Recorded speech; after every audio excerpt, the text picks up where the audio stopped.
Hey guys, the Kamsh here, and today we're going to be talking about Patron Warrior. This is obviously post-nerf Patron, so it doesn't have the Warsong Commander combo, but still just a good, solid value deck with some combo elements.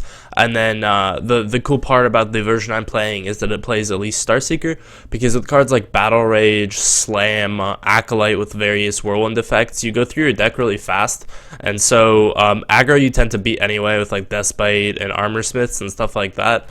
But Elise gives you a really strong backup plan against mid-range and late-game decks, which is I think is pretty sweet. So we're gonna go ahead and test out this version, see how it does on ladder. So let's go ahead and go through the deck, and then we'll play some games.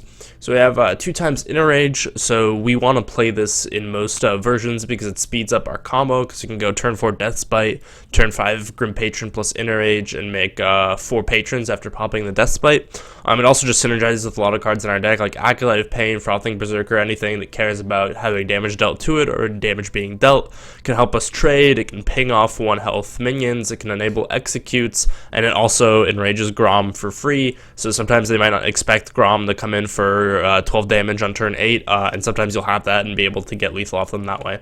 Then we have 2 Execute. This card is crucial. We have a lot of ping effects, so a lot of ways to damage minions. And we don't have that many big threats or like BGH to deal with big minions, so we need to have the Executes so we can like kill Ancient of Wars and stuff like that. Use Sarah, that just kind of ruins our day.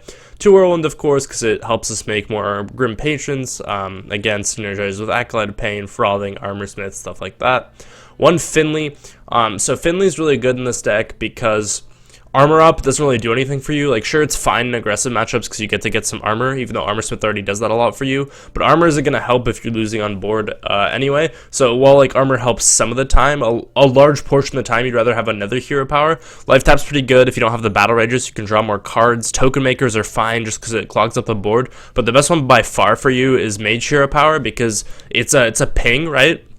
So it synergizes with pretty much like your entire deck. You can ping Grom to enrage it. You can ping Acolyte of Pain to draw cards. You can ping things with Frothing Berserker on the board to make it bigger.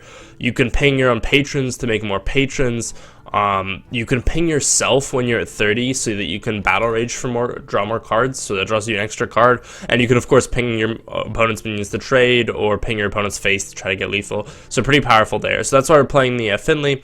2 Fiery War Axe because we want to be dealing with our opponent's early game, and weapons are just really good for that. Fiery War Axe is just an amazing card. 2 Battle Rage, our main draw mechanic. We damage a lot of our own minions, so lets us draw a lot of cards. 2 Slam because it enables Execute and just helps us cycle through our deck. Also just a solid card. 2 Armor Smith because this is our anti-aggro card. It helps us get a lot of armor so that we survive, and obviously it gets us a lot of armor in conjunction with things like Whirlwind and a board full of patrons. 1 Cruel because 2 can be clunky sometimes, but 1 is good for the utility. 1 Unstable Ghoul, sort of just to have it. Can be good against Secrets Paladin, can be good against other token strategies, and just a decent card. It's nice to have the 1 of. 2 Acolyte of Pain, another one of our main draw mechanics along with Battle Rage. 2 Frothing, just because it's a solid value minion. It gets really big, a lot of time it will just be like a 4/4 for 3, which is good value. And then it can obviously grow much bigger if left unchecked and can kill our opponent. And it sort of has taunt because I have to remove it as fast as possible. Deathbite, which is by far the best card in the deck, gives us the Whirlwind effect and is also a weapon that clears. This is the card you always want to mulligan for, or at least most of the time the card you always want to draw, because the deck is just so much better when you have Deathbite on turn 4. Elise Starseekers, we already talked about our backup plan. We go through our deck really fast. Like, obviously it's for the control matchups, but it's fine. It's just a 3/5 body against aggro, because you don't have to play the monkey if you don't have the mana or you want to do other things. Or rather, you don't have to play the map, and consequently later you don't have to play the monkey. A lot of the time the monkey's pretty good.